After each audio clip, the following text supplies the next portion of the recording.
The only way that I can pay those kind of rates of return is to buy properties that are deeply discounted. So I buy properties all the time at 50% and less of their after repaired value. I'm able to pay, a high rate of return. I sort of view myself as an orchestra director. Me and my team, we're like the hub of communication. I have private lenders that are funding the deals. Then I have over here a fantastic team of general contractors and crew members. And then I have these people over here that would love to own a home, but they can't. And so now I got a solution for them. I am not loaning my money to anybody unless A, I already know them, or I am being introduced to a borrower by somebody that I already trust, and by the person that I already trust has already vetted out that borrower. So let's talk about, Jay, from a lender standpoint. Again, just like you, I do both. I borrow money, private capital. I've done it since I started 40 years ago because I learned very quickly. I didn't want to use the banks. Too much constraint, too difficult, and limits my ability. So I had to do the same thing as you did. I had to get creative. So I borrowed money over the years, and then also, like you, I lend money, again, typically out of self-directed IRA accounts. Great place to lend money from. So let's talk about that standpoint.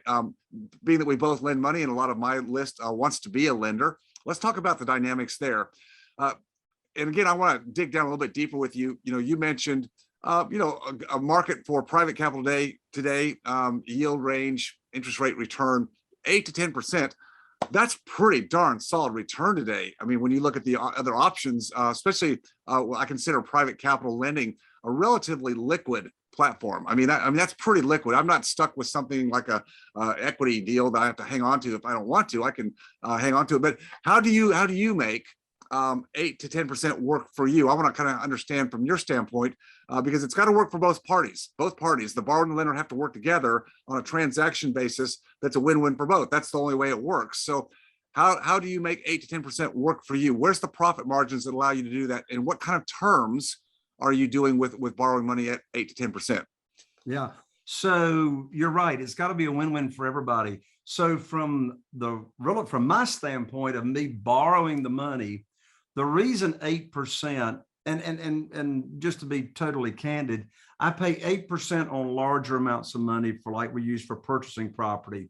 I've got a lot of lenders that are relationship lenders that are more than happy to take a junior position or a second position because of the relationship that we have in place. I'll pay 10% on what I call smaller amounts of money, like $30,000, for rehab money or whatever. But the only way that I can pay those kind of rates of return is to buy properties that are deeply discounted. And typically, I'm not going to be buying a property, particularly in this market, that's deeply discounted unless there's going to be a major rehab involved. Because if a major rehab isn't involved, then everybody wants to get retail, right? Yes. So I buy properties all the time at 50% and less of their after repaired value, right? So I'm able to pay, a high rate of return. Now, the length of the note is typically going to be 2 years. Most of the time, I'm not going to need it for 2 years but sometimes I do. We sell, over the past years, we've sold a lot of homes on rent to own. And I do the business different than a lot of other real estate investors when it comes to rent to own. Most real estate investors, and I'm not knocking anybody's business model, I'm just stating fact. Most real estate investors that sell on rent to own or sell using lease purchase, those are interchangeable terms. Most real estate investors are going to leave those rent to own buyers to their own devices to get their credit repaired. And you and I know, Dr. Phelps, what is going to happen in that business model. It ain't going to happen. Maybe 3 or 4% of them people will ever get credit worthy. And, the real estate investor will take a non-refundable option fee, $5,000, $10,000, $20,000, and leave them on their own. Carol Joy and I just simply decided years and years ago, and I'm going to circle back to the length of the note. I'm really answering that question. we decided years and years ago that if somebody's going to give me $5, $10, or $20,000, they really want to own that house. They really want a slice of the American dream. And, you know, with God's help, I'm going to do everything in my power to actually help them own that home. If it's a credit score problem, which most of the time it is, I'm going to require them to enter into my credit repair program. And so as a result, 82%, last time I checked, last year, 82% of our rent to own buyers actually end up getting the title in their name. So I'm actually going to help them. Well, to do that, sometimes that can take, from the time I buy a property and get it ready to go, it could take, 12, 18 months or whatever to get that buyer ready to cash out. And I just don't want to have to extend the note with my private lender. So again, most of the time it's going to be the length of the note is going to be 2 years. This is really good. So let's just recap this, because I think I want people to understand why entrepreneurs are really the fabric of this country. Yes, we have the institutional markets and they do play their role, the banks, the mortgage companies. Yes, they do. But I look at what people like you do and people in our groups and in our masterminds is we're the ones that really are the fabric of putting things back together again when the market conditions, inflation, interest rates, recession, whatever you want to call it, is causing a lot of upheaval. If it weren't for people like you that have figured out to fill this void in the market, the void where the banks don't play, the banks won't play here in this market, not at all. So you go out because you're able to find off-market properties that otherwise aren't going to be listed anyway, because they need deep rehabs or the financial situation with the owner of the property is such that they need quick help. They can't wait for the traditional retail market. So you come in, you find those people because you're a great marketer. That's a big piece of this. So you market well. Now, to get these deals done, you go to borrow private capital, which is people like both of us and a lot of people on my list. So we get to get in the game with you. We get to get in the game here and earn a much more substantial yield rate than we would in the typical CDs, T-bill market, bond market today. And it's a lot safer because we've got real estate backing it. And the last thing I want to bring up, and I'm going to let you jump in because I know you're getting excited here. I can see it, Jay. I can see it coming because it is exciting. Now you've also created an entry point, as you just said, for people who actually really would like to buy a home, but again, because of credit scores, financial issues, maybe the market, they can't get in right now. I mean, look what you've just sewn together, sir. I know you know this, but I'm making the point to people listening. You've sewn together the fabric of what is a great part of this economy. And I just have to say it, without people like you, the world will be a lot less fruitful than it is. So now you jump in because I know I just triggered some points there for you. Well, you did. And I appreciate you saying that. I sort of view myself as an orchestra director. I'm the guy in the black tails in the suit that's bringing it together and making beautiful music. Now, what do I mean by that? Well, I'm like the hub of me and my team. We're like the hub of communication. So I'm over here. I have private lenders that are funding the deals, right? Then I have over here a fantastic team of general contractors and crew members that are, turning lemons into lemonade and making beautiful properties and upgrading the community and et cetera. And then I have these people over here that would love to own a home, but they can't. And so now I got a solution for them. and then, so these people, private lenders, contractors, realtors. I'm not a realtor. I don't have a license. I mean, I went to one class and quit. I don't want my real estate license, but my realtors are very, very important to the team. So it's like bringing all this together. But what got me excited was something you said a second ago. You said, 8% is a pretty, really good return in this market that we've got. And you mentioned CDs, certificates of deposit. So let me tell you what I love to look at on Thursdays in USA Today. You may find this interesting, Dr. Phelps, if you don't already know it.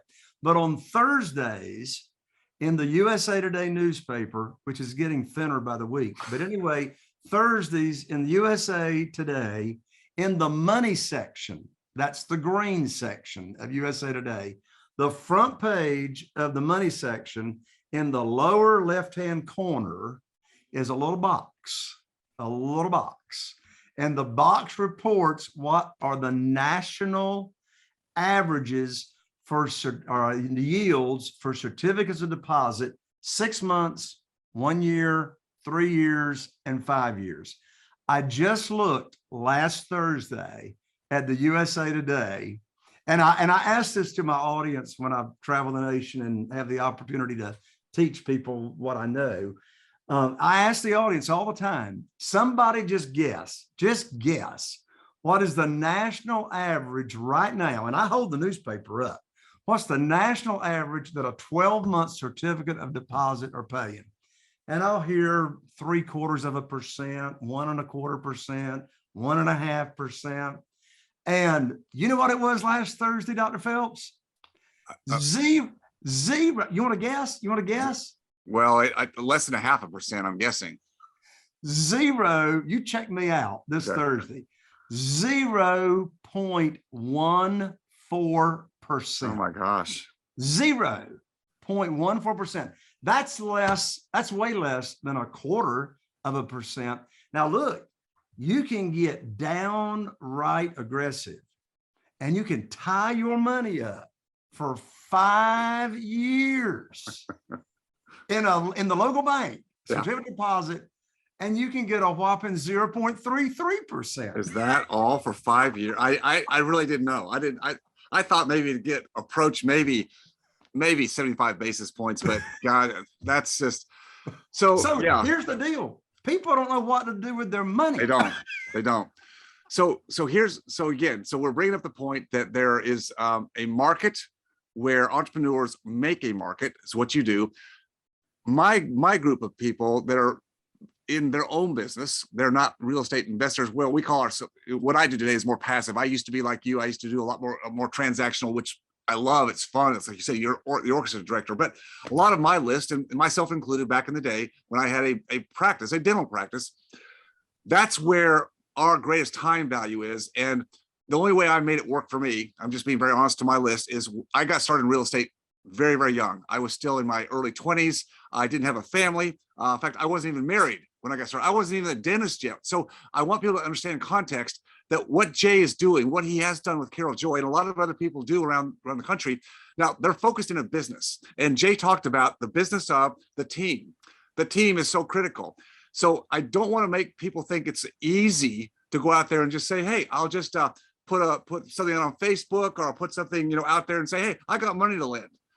Wouldn't that be a little bit dangerous to do in this marketplace right now, Jay, to think that you're just going to go and I'll put my money out there and say, I'll loan my money to who wants my money at 8%? Who out there's got a deal? So let's talk about the caveats here, because this is the critical piece. Yes, you can do this yourself. And Jay, you teach a lot of people how to do this, who this is their focal point. This is what they're going to do in their life, or at least right now. They're not trying to run two businesses. So if I can earn 8% secured by good real estate and secured by an operator that I've built a relationship with, that I know your track record, I know you've got a history behind you, and I can earn 8%, which is, well, that's how many times more than that pitiful CD rate? Let's see. I can't do the math. Is it 25 times? I don't know. I'm trying. If it was 0.25%, that'd be 32 times more. Yeah. So I can actually, up my rate 32 times. It almost sounds like that's got to be risky, but it's actually not. But how do we make it not risky? How does the lender who wants to do this, how should they look at the marketplace? I know people are probably getting excited and go, this sounds great, David and Jay. It sounds great. But what are some of the caveats? What do they got to look out for? How do they go down the list of due diligence, as we would call it? Absolutely. So, as a private lender, and I'm just going to speak from where I sit. I'm just going to speak from the way I look at it. And Dr. Phelps, you may look at it a little differently. And I'd like to hear the way you look at it. But from the way I look at it, this is just my criteria.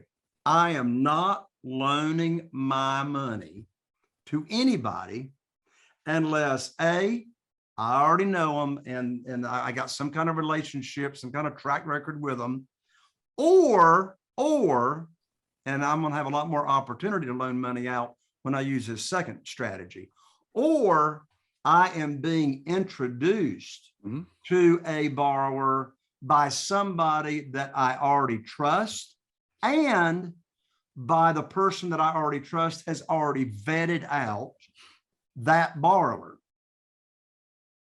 If you enjoyed watching or learning from this video, please leave a like and subscribe to my channel for more content. If you have a question about any of my content or this specific video, just please leave a comment down below. And as always, stay focused on your freedom. I'll see you next time.